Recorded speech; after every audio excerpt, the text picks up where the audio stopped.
तनी खैनी सुन बुढ़ऊ दादा हो बनाव तनी खैनी।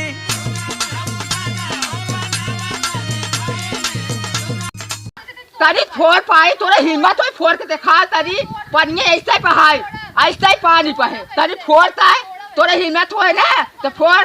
हाँ बोला ले अपने पपुआ के कहाँ से अब देखावे जो बोला ले जाऊ जो अपने पपुआ। जब से गैला छोड़ के तू दिल्ली, जब से गैला छोड़ के तू दिल्ली, राजा हो देवरा तू रता खिली, सैया हो देवरे तू रता खिली।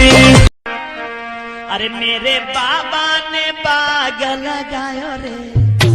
कैसे समझा मैं तुम लोगों को? एगो तो खड़े हो बैठत ना हो और फिर ताली बजाओ ना का सो बजाऊ तो ना हो। हाथ उठाए ने सभी लोग, माताएं बहनों से भी गुजारिश करेंगे और भैया लोगों से। अरे मेरे बाबा ने बाग लगायो रे, डाली डाली पे अनार, डाली डाली पे अनार।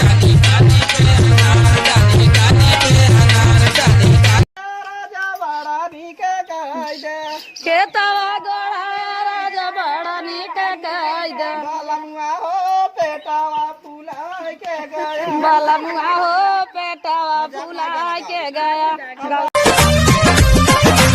आनंद नइखे बात हमारे बहुत सतावता, बेरी बेरी धके हमारे नस बैठवता। हम क्या कह रहे हैं आपसे जरा सुनिएगा। क्या कह रहे हैं? ओ दीवानी ओ मस्तानी एटम बम है तेरी जवानी पाली है।